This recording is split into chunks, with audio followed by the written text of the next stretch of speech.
You might remember that, aside from the usual funny episodes of SpongeBob, there were also some that made you feel uneasy, scared, or like something creepy was happening on screen. There really were episodes like that. And now, let's recall 3 of them.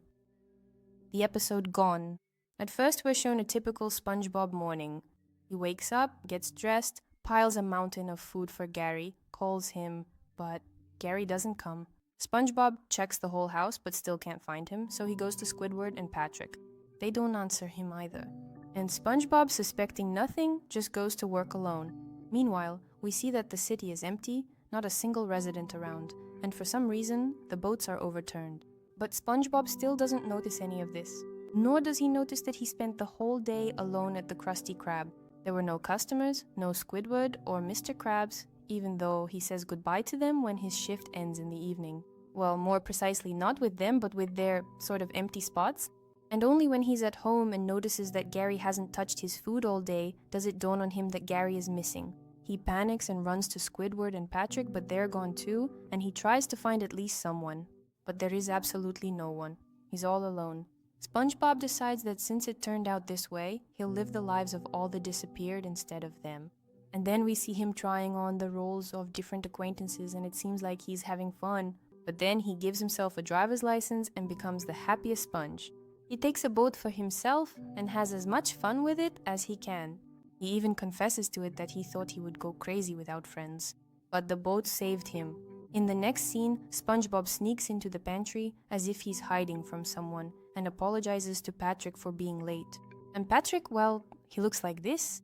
Basically, it seems SpongeBob made him out of crab meat. So he even gets into an argument with this Patrick, and Patrick says that the boat is eavesdropping on them. SpongeBob gets so terrified by this that we then see him in that state, and so he runs away. But everywhere he goes, he keeps imagining that the boat is following him. He even grabs an axe. Then a bus arrives, and all the missing residents get off it. And as it turns out, they were just celebrating National No SpongeBob Day. That's how it is. Well, first of all, this seems pretty harsh because even Patrick, who is SpongeBob's best friend, and Gary, who's his pet, left so that... And this is SpongeBob's and Gary's best friend. Is this even a pet? They left to spend some time without him. And not just for a day, but for a whole week. And during that week, we saw how SpongeBob really started to lose his mind. Because all those dress-ups as familiar people and getting his license in the end turned out to be his attempts to create the illusion of his normal life.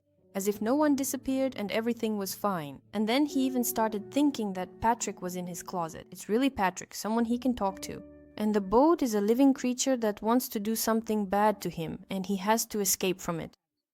In short, it's creepy. The episode Graveyard Shift. In this episode, SpongeBob and Squidward work the night shift at the Krusty Krab because Mr. Krabs wanted to make more money. SpongeBob is thrilled. He's already looking forward to working 24/7.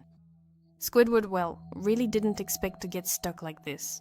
Eventually, SpongeBob annoys Squidward so much with his cheerfulness that Squidward gives him the task of taking out the trash.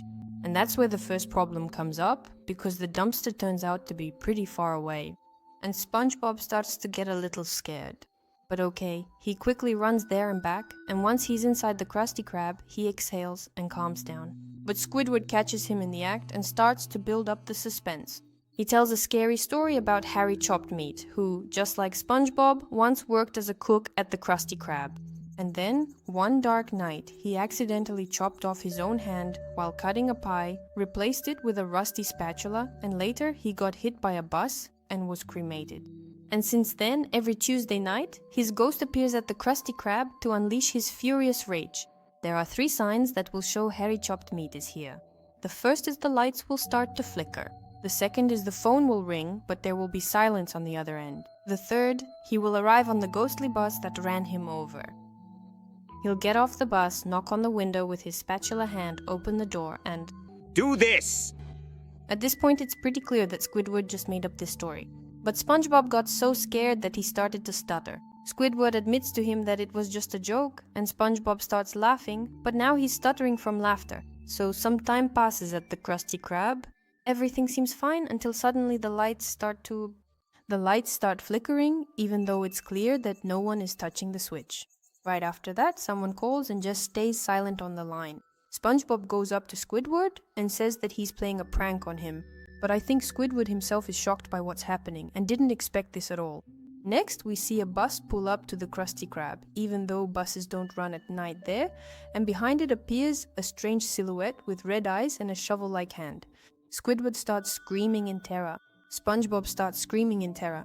And now this creature is already standing right outside the door, knocking on it with its shovel-like hand, and enters the Krusty Krab. In the end, it turns out to be just a fish who wants to get a job with them. Yeah, it's scary in a good way. It's an episode where they really try to frighten us with the nighttime atmosphere, creepy stories, and a sudden twist where the tale is no longer just fiction, but actually seems to be becoming reality. And yet the ending is still good and lets you relax. And at the end, by the way, they playfully reference the flickering light situation, which is pretty funny. It turned out it was Nosferatu messing around with the light switch. The episode Squidward in Clarinetland. The beginning here is unusual right from the start. While Squidward is on his way to work, rocks from the car in front of him fly into his face. SpongeBob slams the door on him, and Mr. Krabs is making annoying noises nearby. And overall, the situation around him just isn't going his way. But he tries not to pay attention to it, because after work he's going somewhere to play the clarinet. That's what keeps him motivated. Until one of the customers slobbers all over his clarinet. Furious, he demands that Mr. Krabs provide him with a storage space for his things. He barely manages to find some old dirty safe, and inside there's even a skeleton. Apparently Mr. Krabs locked someone in there at some point. But anyway, there's a safe now. All that's left is to spruce it up a bit. SpongeBob spends the whole shift cleaning it from time to time and somehow trying to improve and modify it. Basically, he made a maze out of storage compartments in there. At some point, the noises coming from the safe became so unbearable that Squidward went to get his clarinet. He goes in, opens the clarinet case, and it's not there. There's a note saying it's in another compartment. Squidward goes to another compartment, but there's a note saying he needs to look in yet another one. And that's when things start to get weird. Squidward sees SpongeBob laughing and he runs between the corridors, ignoring him.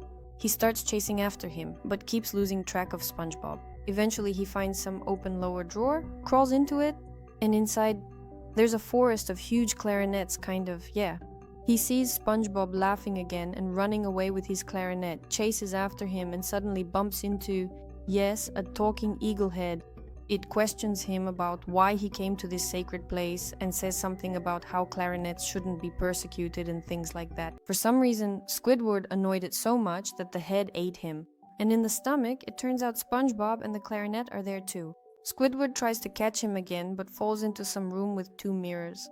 And there, well, a really creepy scene happens. So that's it.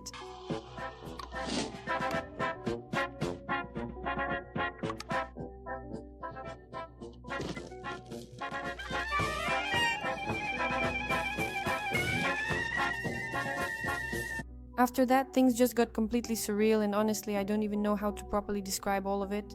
But Squidward is running after SpongeBob along a giant clarinet, ends up inside an arcade machine, and then a huge Patrick pulls him out as his prize. He runs away. Then Squidward gets sucked into a vacuum cleaner while SpongeBob laughs. The vacuum explodes, and we see a view from outer space. Another chase, and in the next scene, Squidward pours out of a safe. SpongeBob then comes over and tells him that he kept the clarinet because Squidward was just freaking out and running around doing something. Furious, Squidward locks SpongeBob in the safe and throws it onto a bus that's heading who knows where. In short, either the safe is weird in this episode, or it's SpongeBob with his laughter and complete disregard for Squidward, or maybe it's Squidward himself who ended up in this whole situation, which I don't know. Maybe it's all in his head, or maybe he just dreamed it, because I just can't explain all that surrealism that was going on. But this episode with the alternate reality was actually a bit unsettling, especially in the room with the mirrors. What about you? Are there any episodes in this cartoon that make you feel scared or anxious or something like that? Which ones personally scared you as a kid or still scare you now? For me, it was the episode You Invisible Snails. I think that's what it's called. I can talk about it in the next collection of scary episodes, but only if you like and subscribe, so I know you're actually interested. But for now, goodbye everyone.